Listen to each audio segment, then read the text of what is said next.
இந்த சோஃபா கதையை எண்ணிக்கை விட போகிறார்கள். எங்கள் தலைவர் சினிமாவை விட்டாலும் அவர்கள் அட்லி என்கிறார்கள், புஷ்பா என்கிறார்கள், ஜுராசிக் பார்க் என்பார்கள் போல் இருக்கிறது.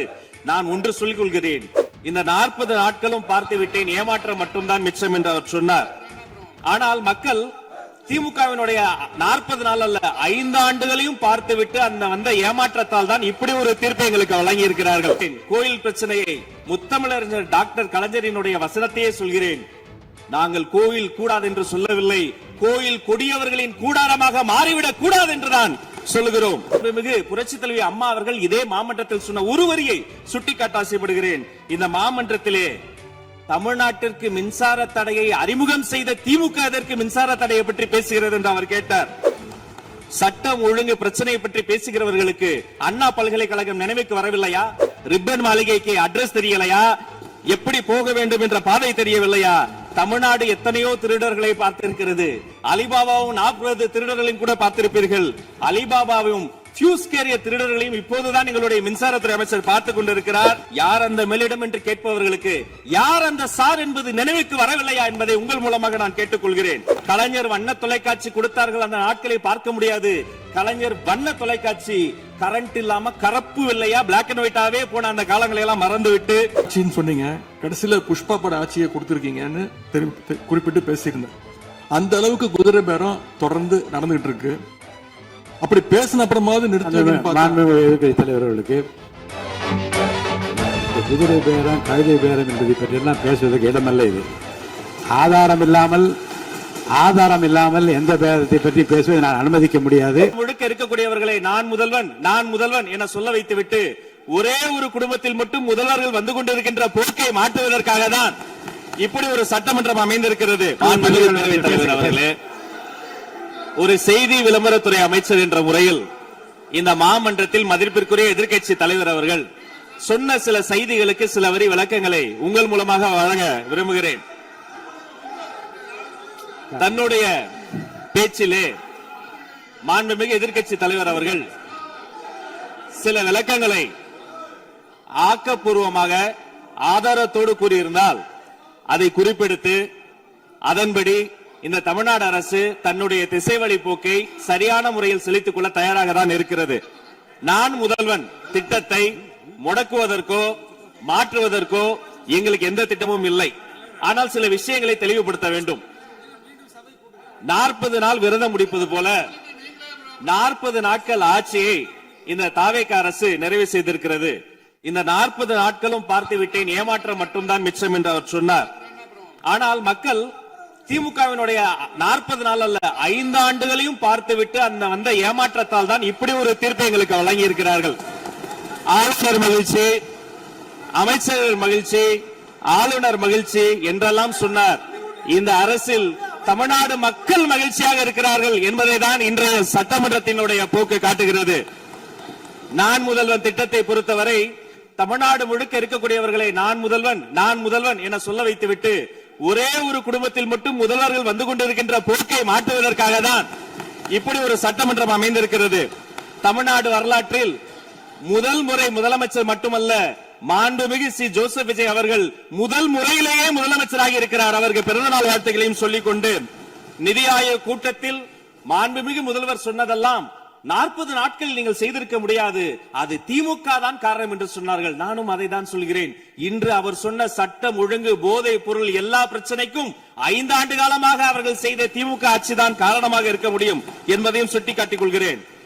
பள்ளி மாணவர்கள், ஒரு கல்வித்துறை அமைச்சர் நான், பள்ளி மாணவர்களினுடைய புத்தக பையிலே அன்றைய முதல்வர் ஸ்டாலின் படத்தை நாங்கள் போடவே இல்லையே என்று பெருமையாக சொன்னார்.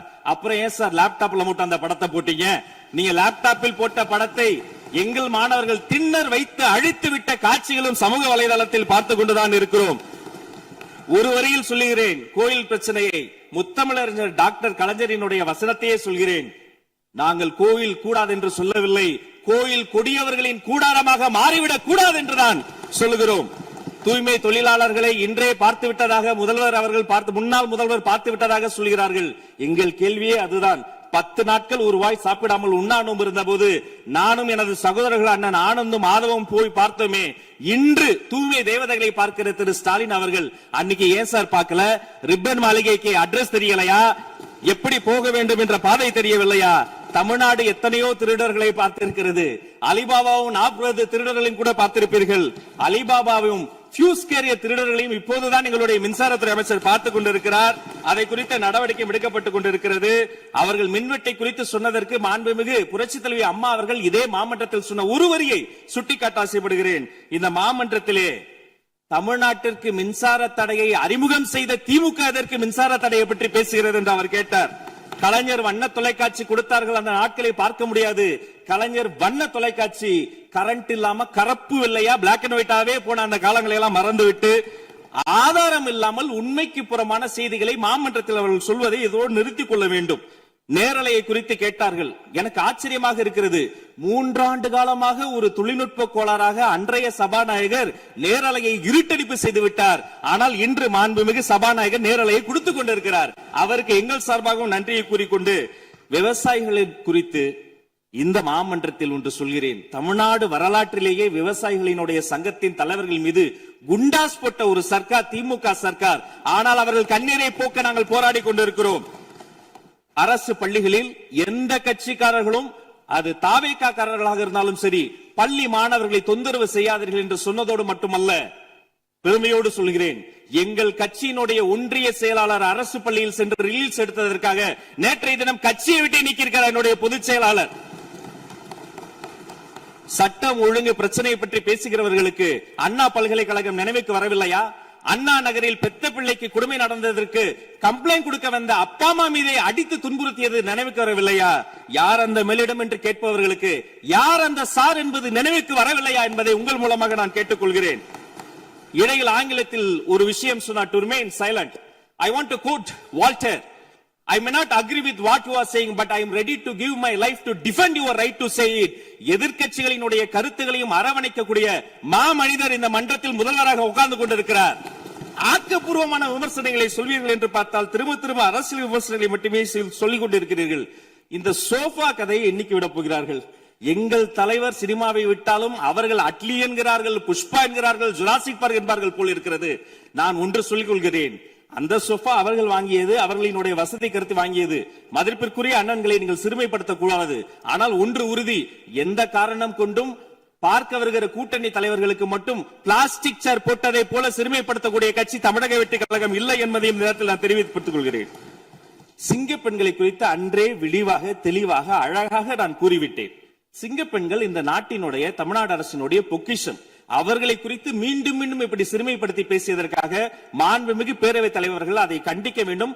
சிங்க பெண்களை குறித்து இனி யாராவது தவறாக பேசினால் அதை அனுமதிக்க கூடாது. இப்படி தவறாக பேசியதற்காக அவர்கள் மன்னிப்பு கேட்க வேண்டும் என்று தமிழக வெற்றி கழகத்தினுடைய அரசு சார்பில் கேட்டுக் கொள்கிறேன்.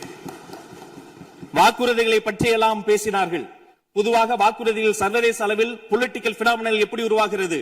ஒரு பிரச்சனை, அந்த பிரச்சனைக்கான ஒரு சொல்யூஷன்ஸ், அதை எந்த பொலிட்டிக்கல் இன்டர்ஃபரன்ஸ் இல்லாமல் செயல்படுத்தக்கூடிய ஒரு செயல்முறை, பின்பு வரக்கூடிய அந்த வெற்றியை ரோடு போடுவோம் என்று சொல்லி ரோடு போட்டதை காண்பித்து எக்ஸிபிட் செய்து அவர்கள் முன்னோக்கி செல்வார்கள்.